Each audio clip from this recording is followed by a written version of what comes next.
Hey everybody, what is going on? I hope you guys are all doing well, and welcome to another tutorial video. In this video, I'm going to be explaining to you guys how you can archive tasks on Asana, so let's get right into it. Now, currently there is no functionality implemented into Asana which allows you to archive your tasks.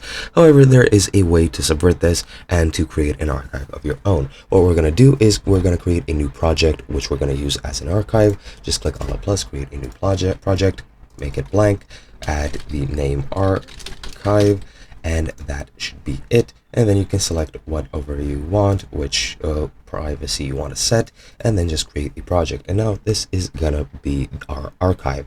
Now your tasks will still appear on your calendar as tasks you're still yet to do, unless you set your calendar to show only incompleted tasks. But for example, if I go here and I want to archive this task, I'm just going to click on it, click on the three dots in the top right, and then just move it to a different project, which I can't find here, but you should be able to move, or yeah, you can add it to another project like so. You can add it to the archive and then just delete this project over here. As you can see, it is gone right now, and you can just move it to whichever section you want.